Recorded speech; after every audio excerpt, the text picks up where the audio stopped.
Now it's my turn to frighten the shit out of you. Arg! Ladies and gentlemen, Harriet Hageman dropping in on American Agenda, which is, I guess, according to Newsmax, not gay, because, agendas have, kind of a bad rap around there,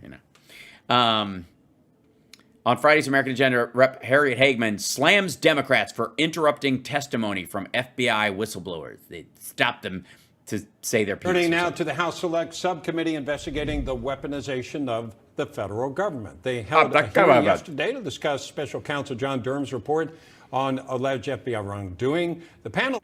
Wrongdoing. It was fucking around with a ladder again. Chaired by Ohio Representative Jim Jordan, examining whistleblowers alleged... Wait, they examined them as well? Are they all sure whether they're boys or girls? Have they checked? Did they turn them upside down? Abuses at the agency and how the FBI may have retaliated against those whistleblowers. Or those whistleblowers aren't really whistleblowers. They're political dissidents who tried to weasel their way into the FBI to benefit Donald Trump. And when it didn't work, they got mad and they ran to the side that will help them. That's also, sure, what I'm saying is the Occam's razor version of events based on their own actual words. But what do I know?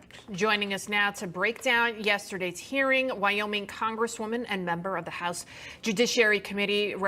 And George Santos, drag cosplay performer. It's uncanny. It's uncanny. Representative Harriet Hageman, welcome to American Agenda. Representative, there were some fiery exchanges yesterday, one in particular between Jim Jordan and Delegate Stacey Plackett. Take a look. Delegate? Delegate?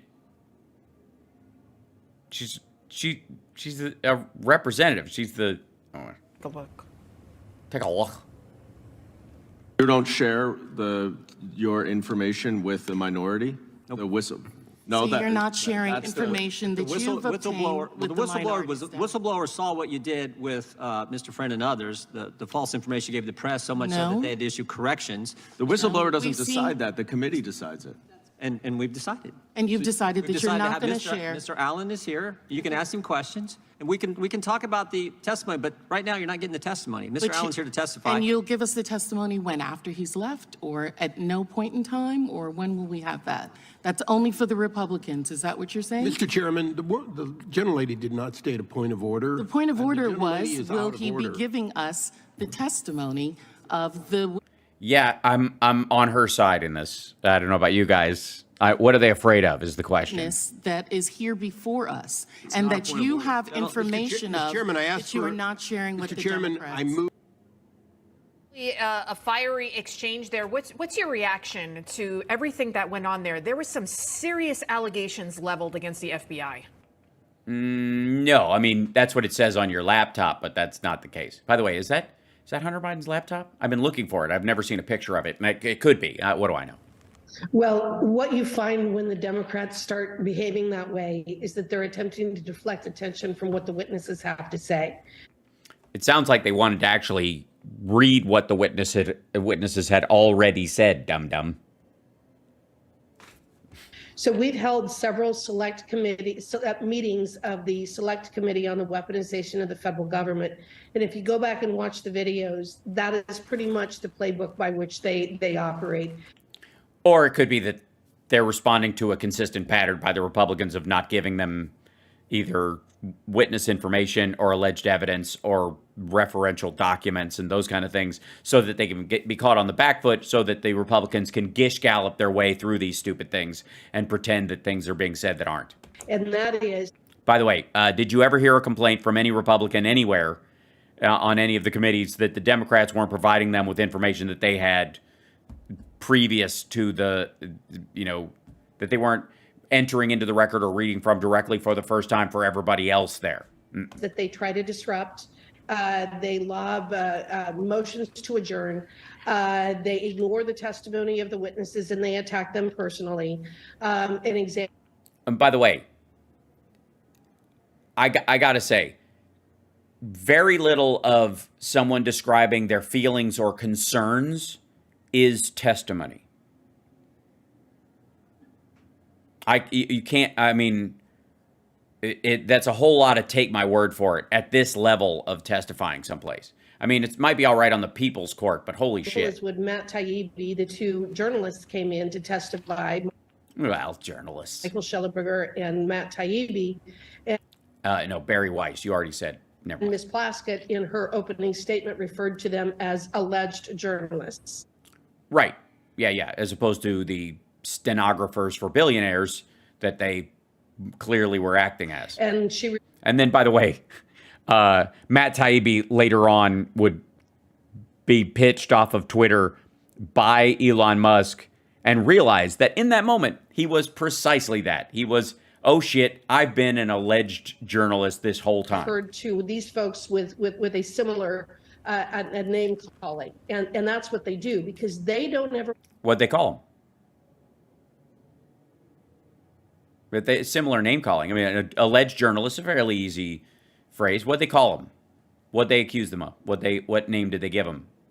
Harriet? I want to talk about the substance of what the witnesses have to say. No, they wanted to read the actual under oath testimony that they'd given, which was where most of the substance was. This was just performative. They would like to see the stuff where they talked at length about their allegations that in detail, as opposed to their, I was not allowed to get my stuff out of storage, which is not germane to the weaponization of the government against the populace. So they either attack them personally, they attack their history, they attack their families. Well, I mean, attacking their history, if you're impugning a witness based on who they are, that's going to be part and parcel to it. Nobody can. I call into question anything that I have a feeling these people are going to commit crimes in the future. Yeah. They make allegations that are false. Like what? They leak testimony, but then they change it in some way. Well, then they didn't leak it. They released forgeries. Call it that. In fact, that's what Jim Jordan was referring to. The press has repeatedly had to make corrections when they take statements from the Man, after running through those corrections with you guys, this is really embarrassing to watch. We've seen this a few times, where people will either exaggerate what a story says or just go on the headline and that kind of stuff. But this is really bad. Democrat members of this committee, because they mislead the press as to what is being said and what the witnesses are saying. So, yeah, they were just asking for the testimony of what they actually said. I'm just saying there's a mismatch. It's kind of par for the course, but it is in order to. Stacey Plaskett is a delegate because the Virgin Islands is a territory and not a state. Thank you very much for clarifying that, Angela. Thank you so much for the super chat. My bad. To deflect attention from what the witnesses had to say. And and by the way, the reason I was hunting for it is that she's the ranking member or whatever for the minority or whatever. That's the phrase that I thought they should use. That's what's really important here. Fair enough, and it's something we've been covering over the past couple of days. While the time we have remaining with you, I did want to ask you. Yeah, they don't give her a lot of time, and I think that's wise. Senator Feinstein, there are a lot. Okay, I don't care. Hi, chat room. You guys are wonderful, but her fashion is on fleek. Yeah, you can't leak a lie. Remember that. Yes, it's your GOP. State of the Virgin Islands, D.C. and PR now. Not D.C., but absolutely Puerto Rico. Virgin Islands, it's debatable whether they even want it. But having a referendum's not a bad idea. But, weigh that how you will.